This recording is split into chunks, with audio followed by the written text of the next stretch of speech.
What's up, everybody? John Eric Poli here with My MMA News, and today's guest will be fighting Jimmy Flick at UFC Vegas 67. That fight is this weekend, and it's also the first UFC event of 2023. So, really looking forward to the upcoming event, and really looking forward to today's conversation with today's guest, Charles Johnson, joining me here today. Charles, nice to see you, man. No problem, man. Appreciate you having me on. All right, man. So I've been starting off all the interviews this time of the year pretty much the same way. With the holiday season just wrapping up, gotta ask, how were the holidays? And did you get to eat at all? Because I know obviously cutting weight for a fight, I know food and weight cutting don't usually go hand in hand together. So I hope you at least got to chow down on some good food during the holiday season. Yeah, man. I was pretty much on a meal prep, food eating plan most of the holidays. Christmas, I ate a little bit, but not really. Okay, so let's get into some of these now fight specific questions here, which is why everybody's going to be tuning into this interview here. This fight, if I'm not mistaken, kind of short notice, right? So just talk about it. This fight kind of all came about last minute. Yeah, we got this fight a few weeks ago. It's about a 5 week camp for the fight. I had kind of already had things scheduled to go out to Sweden to see my family for the holidays. So I did that. I had to cut the trip short though because I got the fight, and so I went out there for about 8 days, 9 days, and was still able to train out there. Luckily, I was able to get into Red Line TC in Malmo, Sweden, which is Alir Latifi and his brother.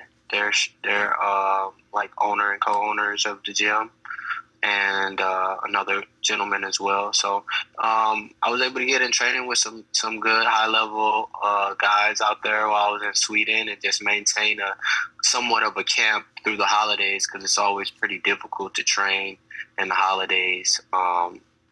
Luckily for me, I just got out of the camp, so when I finished up my last fight, I immediately I stayed in Vegas for a few days to recover, and then when I flew out, I just stayed training. I only took that weekend off, and I got back to training on Monday, and then I took like 1 or 2 days in between then before the holidays.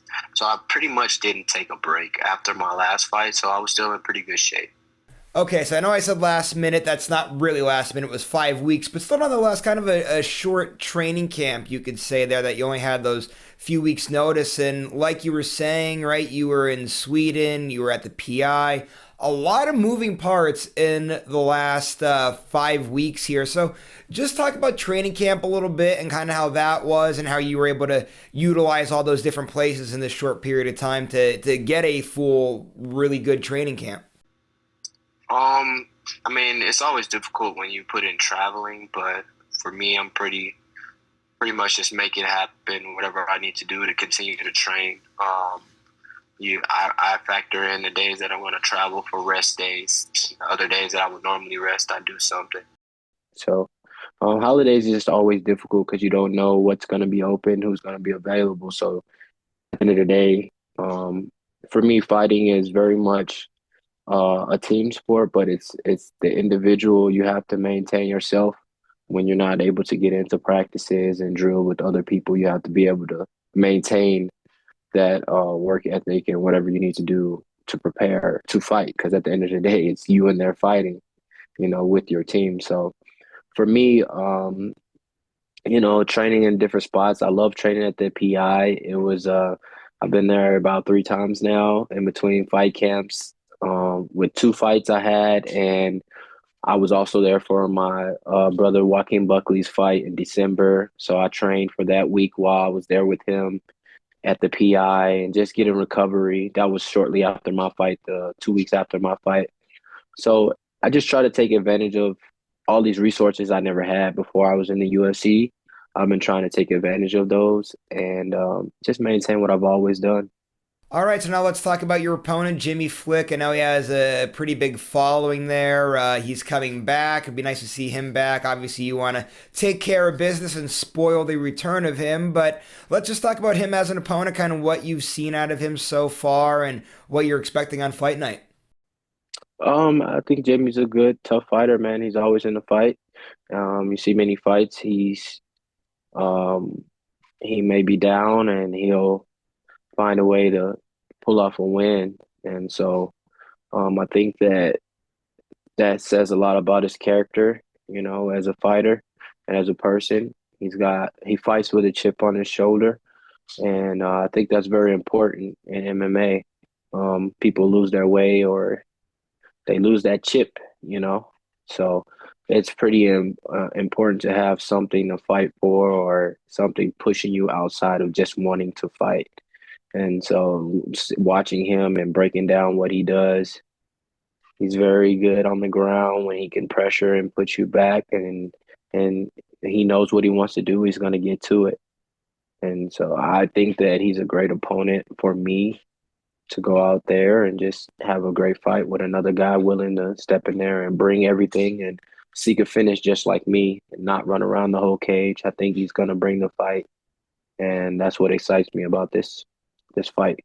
So now I want to ask you about ring rust. It's a real topic in the sport. Obviously, you're not going to be the one with ring rust, but it would more be to your opponent and Jimmy that he hasn't fought in a meaningful period of time. But for you, being the person who's fighting a guy that hasn't fought in a while, do you look at things when you're in training camp like he might have ring rust? Here's how we should approach it if he's going to have it, or are you not even considering that? You're just looking at the best version of Jimmy coming forward at you when you step inside of the octagon on fight night.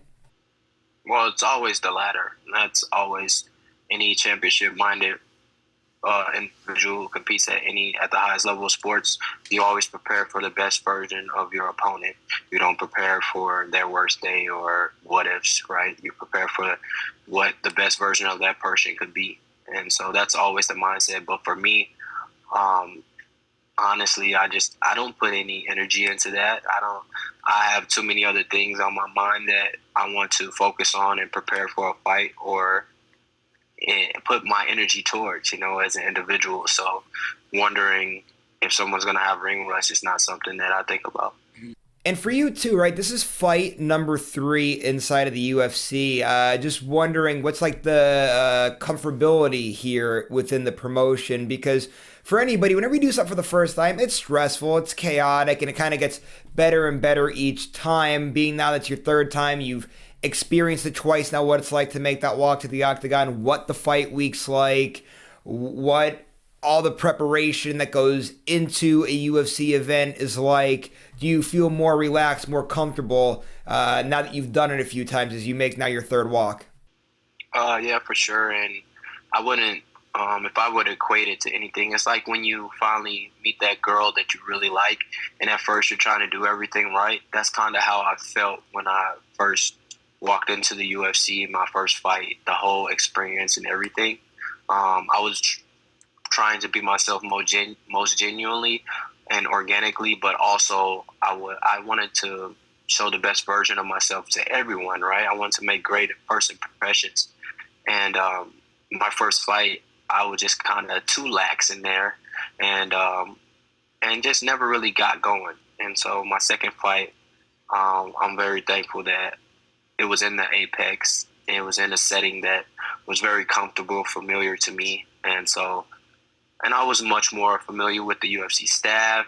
I was speaking to people on first name basis because I had seen them a couple of times, 2-3 times since my first fight. Because I went to UFC Paris and UFC London was my fight, and then I went to Joaquin's fight in December. So I've been just around a little bit more, so I can talk to people on first name basis. You get that rapport, not just the big names, but just the regular people who work for the UFC, who do the little things that help us, right? So having that whole vibe when you get to Vegas and you get to the Apex, I think that's pretty important. You just feel comfortable, you feel at home, and you just walk into that cage ready to. It's just like another day at the office for me.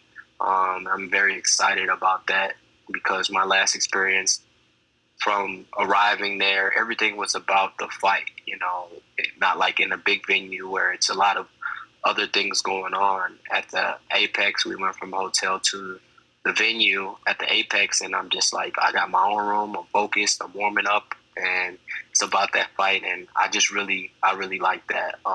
aspect of it.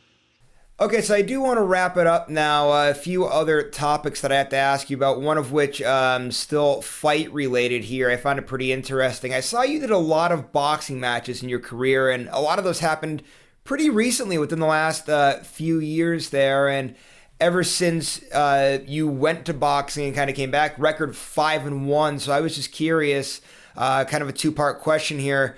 Number one, how has doing those boxing matches kind of improved your stand up? Because the little bit that we've seen of MMA fighters going over to boxing, they said, like, man, I thought I had good hands back then. You should see it now that I'm just focusing on boxing. So, yeah, first off, did it help your striking out tremendously? And then is there any correlation, number two, is there any correlation given those boxing matches that it's now translated to being 5-1 since having those matches? This is mixed martial arts, so it's definitely all correlated. But for me, it was a lot of those boxing matches. I felt I won. I have 4 draws. I fought 10 times. I fought all prospects. Most of my fights, I would say, 8 of my 10 fights were against high level prospects. I was brought in to lose. I was brought into promotions as the B side, and I walked away with a decision loss or a draw in fights that I felt I won. And some of the fights that I lost against undefeated guys, prospects. It was just about ticket sales and, boxing is kind of, but I walked out of the ring more than once where people that I didn't know and coaches who've been around boxing for a while told me you won that fight. And so for me, it was just about getting the experience.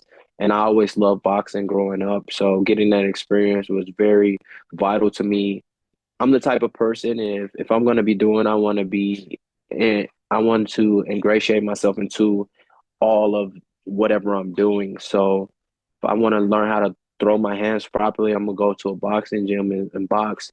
When I was having trouble with understanding the distance between elbows and knees, that's what came about me going to Thailand and me wanting to go to Thailand and me watching Muay Thai and becoming invested in learning that aspect. And if I'm gonna do it, I'm gonna go to the root. So I went to Thailand, and I'm very much about getting to the root of the martial art. And so those boxing matches definitely were pivotal in my growth, but not only helping me fill a space in myself where I wanted to box, but solidifying where I was, how I felt about my hands and what I could and couldn't do. And I found out very quickly that I was really good at boxing. And had I had a team around me and grew up boxing, I probably would be really big in boxing. But being the B side and walking from MMA is very difficult to get a judge's nod or those type of situations you get brought into. So, the boxing was definitely a big step in the striking aspect of my MMA game. But we learned very fast in MMA that you can only box for so long, you know. So you have to definitely learn these other aspects. All right, so one last thing, and I found it pretty interesting. I'm kind of glad that you said it. I forget which social media that it was on here, but you came to Skip Bayless's defense when he was getting criticized over the Damar Hamlin situation. First and foremost, I mean, thoughts and prayers to Damar. He has a long road of recovery. It's glad to see that there's been a lot of significant strides in his recovery, which everybody's happy to see. So obviously what happened, if anybody's not familiar, Skip Bayless from Fox Sports, while this injury was happening, he asked about what was going to happen going forward with the game, which now we have the answer to those questions. And I mean, let's be honest, should he have said it when he said it? No, probably not. Should he have worded it the way that he said it? No, probably not. But the question did have to get asked at some point, and you kind of came to his defense in that regard, that it is his job to ask questions, and it was a fair question. And again, we could sit here and have a whole side conversation, get way into the weeds of things, and break down everything of when would it have been appropriate to say, the wording of how to say it, that whole other side conversation. But anyway, in its regard, I know you kind of came to his defense and said, hey, it's his job to ask questions. And it kind of was indeed a fair question. Just explain kind of yourself, your thoughts on everything that kind of transpired there. Um, for one, I I haven't agreed with a lot of things that Skip says, and Shannon sometimes as well on that show. And but I have to remind myself that this is media. Part of it is entertainment, and part of it is opinion. A lot of it is opinion, and a lot of it is study on their part, and they formulate opinions from experience. So I just let them have theirs, and I stopped really watching the show very much, mainly because I was a Russell Westbrook fan and a fan of his effort. And I felt like as an athlete and as a man, the show was doing a phenomenal job at trying to tear him down. And I didn't like that. And it seemed like every episode they came on, they would speak about the Lakers and it'd be Russell Westbrook. Oh, he's terrible. He's the worst point guard. This guy's a Hall of Famer. He shows effort. He's always healthy. He's always trained. And I just seen as an athlete, as an individual, as a man, how he carries himself, how he's a parent, how he's a dad outside of basketball and basketball. It just like for me, it was like so disrespectful and it just constantly was a topic of discussion on the show. So that made me kind of irritated with watching the show. So that's just to give you insight of how I felt about Skip and Shannon beforehand. And so when this um, DeMar Hamlin injury happened, I wasn't watching the game. So the next morning I saw it and I watched the highlights. I saw what happened. And then I started seeing everybody in the uproar as Skip Bayless, athletes and just people of all nature, just the nastiest comments. And as an athlete, we see that all the time when you win or lose a fight. And so kind of I could understand that aspect of it. And I was just wondering, like, in my mind, I was like, a lot of people said what they've been feeling for a long time, it seems like, about Skip. But they were just waiting for a time to say it. And I just felt like it was very inappropriate with some of the athletes being media members themselves. You should understand that it's the media's job to cover media at all times. And sometimes is somebody has to speak on it if someone doesn't. That's just the nature of the animal that they have to deal with. And so, yes, I do believe it was very rough and bad timing for him to make those tweets. But also when I asked about what was the time frame for when DeMar got hurt, because I wasn't watching the game, and my strength and conditioning coach said, man, it was like 5 commercial breaks. Okay, so yeah, in that time, people are asking questions, people are saying things, people are saying, I hope he's okay. Oh man, this is sad. Oh man, what's gonna happen with this game? So he's just saying what we're all feeling and thinking. He's not on the field. He doesn't know what happened to the young man. And as the media covers, he's thinking like implication, like what does happen with this game? And that's his job to cover it. And so for part of me felt like he was doing his job. Empathetically, I read the whole statement that he made. Twitter only allows you so many characters too. People got to remember that. So it may not come off as empathetic, but it's only so much you can say in one tweet. And he ended the tweet saying, all this seems so irrelevant now because of the injury. So I just think people's reading comprehension was kind of off, but I could also understand where people weren't being empathetic to Skip, and Skip wasn't being maybe empathetic in the moment because I wasn't there when it was um, posted. And so people just got to remember, man, we all need to take care of each other. Everybody's so quick to, he's kind of created this whole relationship with fans and people by the way that he communicates. I guess he's on so far on the side, and the show does a good job of debating him and Shannon Sharp. So people naturally give him that energy probably when they comment and they say things because they see the show. But his relationship with Shannon Sharp is different than those people. So I just think it's a lot.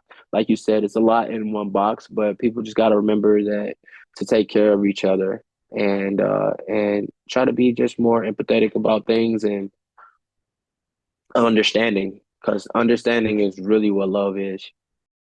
Yeah, man, I kind of agree with just about everything you said there. And I get it too with the whole opinion thing because I'm a big, obviously, as you can tell, being in the studio, big Green Bay Packers fans. And not only Skip, but a lot of the media are always out to get Aaron Rodgers and make him out to be a villain just for his belief systems there. But anyway, man, really appreciate the time. I know it's fight week, so I'm going to let you take off. Really appreciate the time. Last thing before we head out, social media management, sponsors, anything like that you got to give shout outs to, floor is yours.